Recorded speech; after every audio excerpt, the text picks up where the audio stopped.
Kuya Buji, ikwento nyo nga po nung 3 beses kayong na-interview sa news. Ano mo, nakakatawa, pero sige, kikwento ko na.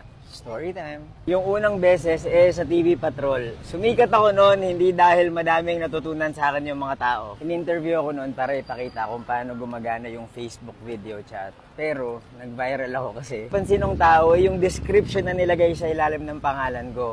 Mahilig mag-Facebook.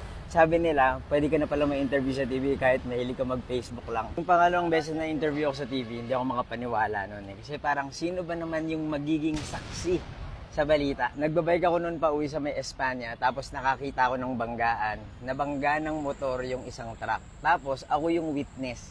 Dumating yung GMA, tapos in-interview nila ako. Yung pangatlo, in-interview ako ng TV Patrol ulit kasi isa akong cycling advocate. Sabi ng mga tao, grabe daw yung glow up. Mula mahilig mag-Facebook, saksi, tapos isang cycling advocate. Ngayon, ina-advocate ko na maging ligtas ang pagmimisikleta sa buong Pilipinas. Ilang beses nga yung naging meme, mahilig mag-Facebook, saksi, cycling advocate, at laging nai-interview sa balita. Tapos ginagamit kong pangalan niya noon, Lester. Ngayon, nakikita niyo ako kung saan-saan. Nai-interview ako sa TV, tsaka gumagawa na ako ng content sa internet. Ako nga pala si Buji at mahilig ako mag-storytime. Kung di niyo pa ako pina-follow, i-follow niyo na ako.